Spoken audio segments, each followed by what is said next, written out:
Hello everyone, welcome back to Lakshya academy. और जैसा कि आप सभी जानते हैं कि हम यहाँ पे अपना कॉमर्स का क्रैश कोर्स कर रहे हैं जो कि यूट्यूब पे आपका बिल्कुल फ्री है और ये टारगेटेड है आपका यूजीसी नेट दिसंबर 2024 के लिए। ओके, अभी तक हमने कंप्लीट कर लिए हैं 7 क्लासेस अपने यूनिट 1 के। यहाँ पे हम सारे अपने 10 यूनिट्स जो हैं हमारे उसको कंप्लीट करेंगे, थ्योरी प्लस मॉक टेस्ट। ठीक है, थ्योरी प्लस मॉक टेस्ट वगैरह हम कवर करेंगे अपने क्लासेस में। तो ये तो हमारा हो गया। अभी तक हमने फर्स्ट यूनिट कंप्लीट किया है, उसका टेस्ट चल रहा है। और जो भी स्टूडेंट हमारे साथ फर्स्ट टाइम कनेक्ट हुए हैं वो हमसे कनेक्ट हो जाएंगे, हमारा ऐप जाके डाउनलोड कर लेंगे सो दैट कि आपको पीडीएफ्स मिल सके क्लासेस की, जो कि हिंदी इंग्लिश दोनों मीडियम में अवेलेबल है। क्लास की पीडीएफ मिल सके, टेस्ट की पीडीएफ मिल सके और साथ ही साथ आपको क्लास की नोटिफिकेशंस भी आती रहे टाइम। तो डिस्क्रिप्शन बॉक्स में ये आपका लिंक दिया गया है, वहां से जाके आप हमसे कनेक्ट हो जाएंगे। साथ ही साथ जिन भी स्टूडेंट को थॉरो प्रिपरेशन करनी है, अपने एग्जाम की थॉरो प्रिपरेशन करनी है आपको नेट जेआरएफ के लिए, तो आप हमारा कॉम्प्रिहेंसिव बैच खरीद सकते हैं, जिसपे कि अभी आपको 22% का डिस्काउंट मिल रहा है। इस डिस्काउंट के लिए आप कोड लगाएंगे PO22। ठीक है, ये कोड है आपका डिस्काउंट के लिए। यहाँ पे हम काफ़ी डिटेल में सभी सब्जेक्ट्स को कवर करने वाले हैं। यहाँ detail classes, live and recorded classes plus mock test and आपके डाउनलोडेबल पीडीएफ्स आपको प्रोवाइडेड होंगे। साथ ही साथ आपको क्या है, डाउट सेशंस भी अवेलेबल होंगे। तो ये सारी चीज़ें तो होगी हमारे कोर्स रिलेटेड। ओके, यूट्यूब पे हमारा रिविजन सेशन करते हैं, देन यहाँ पे आपका कॉम्प्रिहेंसिव बैच है। Okay, for detail study. आ जाते हैं अपने टॉपिक पे। देखिए फर्स्ट क्वेश्चन, देखिए क्वेश्चंस का पैटर्न क्या होता है, आपको रीजंस एंड असर्शंस होते हैं, फिर स्टेटमेंट 1 स्टेटमेंट 2 पूछता है कि स्टेटमेंट 1 और 2 करेक्ट है या नहीं, दोनों करेक्ट है, दोनों गलत है, दोनों में से एक सही है। इस तरीके के क्वेश्चंस आते हैं। फिर मैच द फॉलोइंग्स आते हैं और सिंपल जो आपका क्वेश्चन होता है। ये 4 तरीके के क्वेश्चंस आपके आते हैं एग्जाम्स में, है ना। तो इन्हीं सब चीज़ों को टारगेट रख के हमने क्या किया है, उसी टाइप के क्वेश्चंस डिजाइन किया है, ताकि जब आप एग्जाम हॉल में जाओ ना तो आपको कुछ भी अनफेमिलियर ना लगे for the students who have been appearing for the first time. जो फर्स्ट टाइम इस एग्जाम को देने वाले हैं उनके लिए कुछ भी नया ना रहे, है ना, आपकी प्रैक्टिस उसी तरह की रहे। चलिए स्टार्ट करते हैं। देखिए फर्स्ट क्वेश्चन हमारा कहता है, असर्शन है कि the industrial growth in India has been hampered by the burden of many controls and regulations. Assertion कह रहा है कि आपका जो इंडस्ट्रियल ग्रोथ है इंडिया में वो हैम्पर्ड है, वो बाधित है। क्यों? क्योंकि बहुत ज्यादा रेगुलेशंस एंड कंट्रोल है, गवर्नमेंट के द्वारा बहुत ज्यादा कंट्रोल एंड रेगुलेशंस लगाए गए हैं। रीजन इसके पीछे बताता है कि the new industrial policy seeks to liberate the industry from the cycles of licensing. इसके लिए गवर्नमेंट को क्या चाहिए कि न्यू इंडस्ट्रियल पॉलिसी के तहत लिबरेट कर दे इंडस्ट्रीज को फ्रॉम द लाइसेंसिंग। ओके, तो दोनों ही बातें सही है कि अगर रूल्स एंड रेगुलेशन रहेगा तो ग्रोथ नहीं होगा, और दूसरा क्या है, न्यू इंडस्ट्रियल पॉलिसी के तहत हमको क्या करना है, लिबरेट करना है अपनी इंडस्ट्रीज को फ्रॉम द लाइसेंसिंग। हमको लाइसेंसिंग से उसको बहुत ज्यादा कंट्रोल नहीं करना है, लिबरेट कर देना है, ढीला छोड़ देना, लगाम अपनी ढीली छोड़ देनी है। तो आपका ऑप्शन क्या हो जाएगा, ऑप्शन यहाँ पे आपका हो जाएगा बोथ आर करेक्ट। ठीक है, that is your assertion and reason, दोनों ही आपके सही है, and R is the correct explanation of A. ठीक है, चलिए नेक्स्ट क्वेश्चन आपका कहता है कि भारत में विदेशी मुद्रा और विदेशी मुद्राएं निम्नलिखित द्वारा शासित होती है। किसके द्वारा शासित होती हैं? आपका CSRA के द्वारा, बैंकिंग रेगुलेशन एक्ट के द्वारा, फेमा के द्वारा या सेबी के द्वारा। ओके, तो ये आपसे आपकी किससे रिलेटेड होती हैं? Foreign exchange. किससे रेगुलेट होती है? Foreign exchange management act. ये कब आया था, इसके फंक्शंस क्या है, ऑब्जेक्टिव्स क्या है, ये सारा हमने डिस्कस किया है प्रीवियस क्लासेस में, आप वहां से जाके देख लेंगे। ओके, याद करना है, बहुत ही इंपॉर्टेंट क्वेश्चन है, तो प्रिपेयर कर लेना है आपको, इसी को नहीं बाकी इन सारी चीजों को भी, कि कब आया था और क्या फंक्शंस है, इसको एटलीस्ट आपको इतने को प्रिपेयर कर ही लेना है ना। क्वेश्चन नंबर थर्ड हमारा कहता है कि बैंक रेट पॉलिसीज क्या होती हैं, क्रेडिट रेशनिंग क्या होती है, वेरिएबल रिजर्व सिस्टम क्या होता है, एंड ओपन मार्केट ऑपरेशंस क्या होते हैं, ये आपको बताना है। ओके, तो देखिए ऐसे क्वेश्चंस में ये मैच द फॉलोइंग्स है ना, अगर इसमें से एक दो ऑप्शन का भी अगर आपको सही आंसर पता होता है तो आप इजीली इस क्वेश्चन को कर ले जाते हो, है ना। देखिए अगर हम ओपन मार्केट ऑपरेशन को अगर देखें तो ओपन मार्केट ऑपरेशन से हम क्या करते हैं, involving the purchase and sale of security in the open market. इसमें हम क्या कर गवर्नमेंट क्या करती है, ओपन मार्केट ऑपरेशंस के थ्रू क्या करती है, purchase and sale of securities करती है।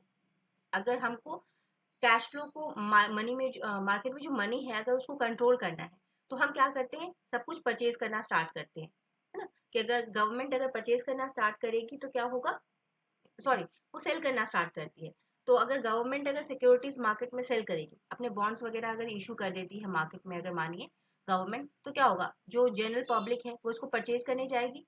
जब वो परचेज करने जाएगी तो क्या है, कैश का जो फ्लो है वो गवर्नमेंट की तरफ चला जाएगा, यानी कि मार्केट में जितना भी पैसा था वो सारा किसके पास चला जाएगा, गवर्नमेंट के पास चला जाएगा। तो इससे क्या होगा कि मार्केट में जो मनी का सप्लाई है वो कंट्रोल हो जाएगा। वैसे ही अगर उल्टा करना है तो गवर्नमेंट क्या करेगी, आपका इसको अभी सेल कर रही थी, अब क्या करेगी, परचेज करना स्टार्ट कर देगी, है ना। तो परचेज करेगी तो वो मार्केट में क्या है, मनी का फ्लो स्टार्ट कर देगी। तो देखिए डी का 2 कहाँ है, ए बी सी, डी में आपका डी का 2 है, बाकी किसी को हमको पढ़ने की जरूरत ही नहीं पड़ी, है ना। बट स्टिल आप देख लेंगे, बस ये बताने का तरीका था कि आप किस तरीके से ऑप्शन से भी आंसर निकाल सकते हैं ना। अगर आपको एक दो पता है तो आप इजीली इसको सॉल्व कर लेंगे। चलिए नेक्स्ट ये हिंदी वाले स्टूडेंट्स देख लेंगे। नेक्स्ट आपका कहता है कि relaxing the restrictions on business and industries mean, अगर हम व्यापार और उद्योग पर लगाए गए प्रतिबंधों और नियंत्रणों को शिथिल करने का अर्थ क्या है, मतलब अगर रिलैक्सेशन कर दे, है ना, रेस्ट्रिक्शंस अगर हम हटा दें तो हम उसको क्या बोलते हैं इकोनॉमिक्स के टर्म में, लिबरलाइजेशन, प्राइवेटाइजेशन, ग्लोबलाइजेशन और नन ऑफ दीज। हम इसको क्या बोलते हैं, जब लिबरलाइज करते तो हम रिलैक्स करते तो उसको हम क्या बोलते हैं, लिबरलाइजेशन, यानी कि उदारीकरण हमने किया है, ठीक है। निजीकरण कब होता है, जब पब्लिक सेक्टर यूनिट्स को जब हम प्राइवेटाइज कर देते हैं, मतलब उसका निजीकरण कर देते हैं, उसको निजीकरण बोलते हैं। ग्लोबलाइजेशन मतलब अपने मार्केट को हम वैश्विक स्तर पर लेके चले जाएं, है ना। नेक्स्ट आपका कहता है कि प्रतिस्पर्धा नीति और कानून के संबंध में निम्नलिखित में से कौन सा कथन सही नहीं है, आपको बताना है। ओके, मिली भगत और प्रभुत्व के अनुसार प्रतिस्पर्धा की संभावना होती है। भारत में प्रतिस्पर्धा आयोग के निर्णयों के विरुद्ध अपील प्रतिस्पर्धा अपीलीय न्यायाधिकरण में की जा सकती है। सही है, दोनों बातें सही हैं। थर्ड कहता है राज्य के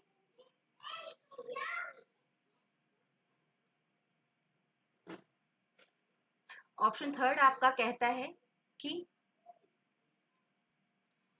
ऑप्शन सी आपका कहता है कि state monopolies and government's business policies and functioning of the regulatory authorities can not be scrutinised under this law. भाई ये बात तो गलत है, ठीक है।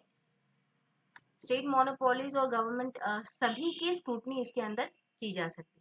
ओके, तो आपका पूछ ही क्या रहा था कि इनमें से कौन सा कथन सही नहीं है, तो option C is your correct answer. Option C आपका सही है, ठीक है। मतलब ये कह रहा है कि स्क्रूटनी नहीं हो सकती लेकिन स्क्रूटनी हो सकती है। अगर यहाँ पे कैन लिखा होता तो ये स्टेटमेंट सही हो जाता, है ना। चलिए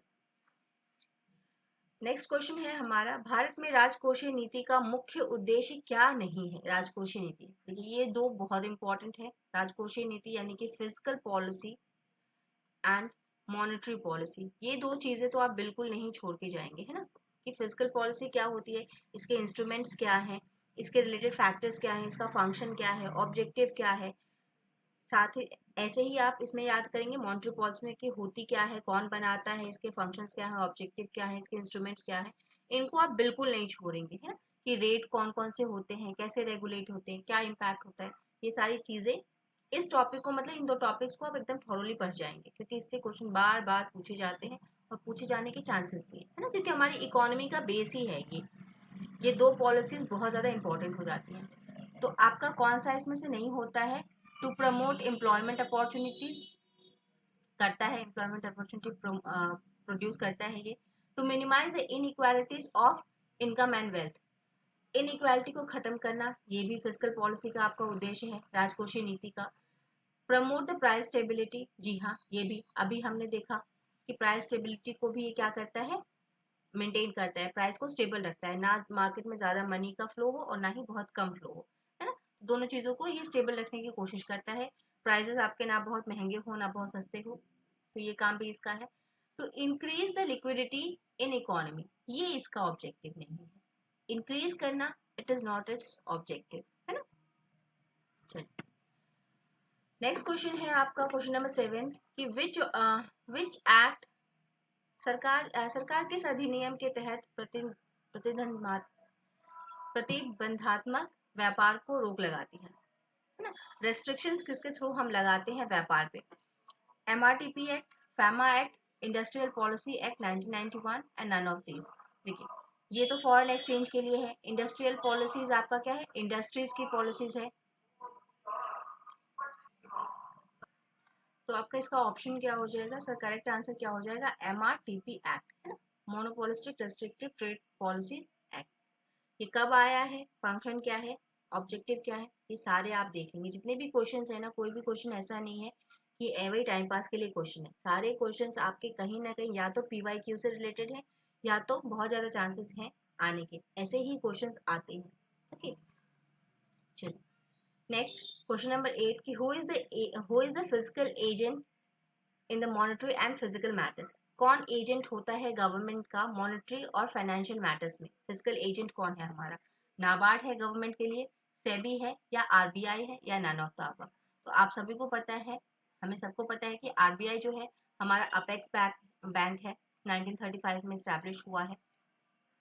okay reserve bank of India, apex bank, यही क्या है, मॉनेटरी पॉलिसीज, फिजिकल एजेंट और फाइनेंशियल मैटर्स में गवर्नमेंट का बैंक है।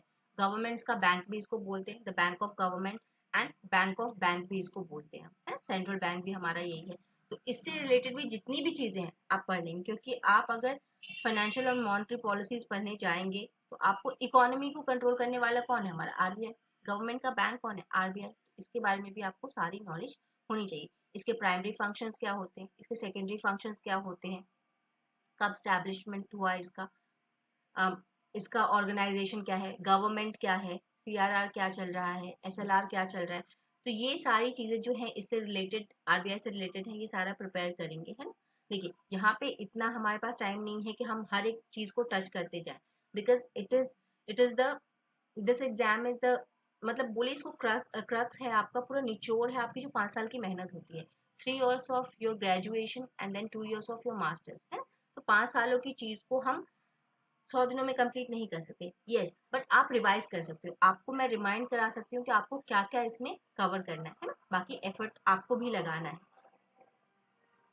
ओके तो ये क्या हो जाएगा, इसका आंसर आपका RBI। नेक्स्ट क्वेश्चन नंबर 9 है आपका, आपको बताना है कि ये जो ऑर्गेनाइजेशंस हैं इनका क्या काम है। ओके सार्क है आपके पास, देन आपके पास आसियान है और नाफ्टा है, ठीक है। इनका क्या क्या फंक्शन है आपको बताना है। ओके तो वन बाय वन हम देख लेंगे। देखिए तो आपको बताना है कि सार्क, एशियन और नाफ्टा का फंक्शन क्या है। ओके सार्क आपका क्या है, देखिए सार्क का आपका फंक्शन क्या होता है कि it is technological and social cultural development. SAARC आपका किससे रिलेटेड है। ओके तो हमारा पहला है North American free trade agreement जो था, ये आपका साइन कब हुआ है, साइंड इन 1992, साइन हुआ है आपका 1992 में, और इफेक्ट में कब आया, 1 जनवरी 1994। इसके मेंबर्स किस किस ने साइन किया है, Canada, Mexico and United state ने, ठीक है। वैसे ही एसोसिएशन ऑफ साउथ ईस्ट जो है हमारा आशियान, ये कब आपका एस्टैब्लिश हुआ है, 8 अगस्त 1967 में इन बैंकॉक थाईलैंड में। इसके मेंबर्स कौन है, Indonesia, Malaysia, Philippines, Singapore and Thailand. Okay ये आप देख लेंगे यहाँ से। तो that's all for today, thank you everyone. और जाते जाते जिनको भी डिटेल्ड कॉम्प्रिहेंसिव क्लासेस लेनी है वो हमारा कॉमर्स का कॉम्प्रिहेंसिव बैच ले लेंगे। डिस्काउंट अभी 22% का चल रहा है, बाद में नहीं रहेगा, ठीक है। आपकी डिमांड पे इसको इंक्रीज किया गया है, आगे ये नहीं रहेगा। जैसे जैसे टाइम निकलता जाएगा ये सारी चीज़ें हटा दी जाएंगी, है ना। डिस्काउंट के लिए आप कोड लगाएंगे PO22। Okay detail classes, live and recorded mock test, doubt sessions and PDF, ये सारी चीज़ें आपको अवेलेबल है। Thank you everyone, thank you for joining the session, have a nice day, nice and wonderful day. Okay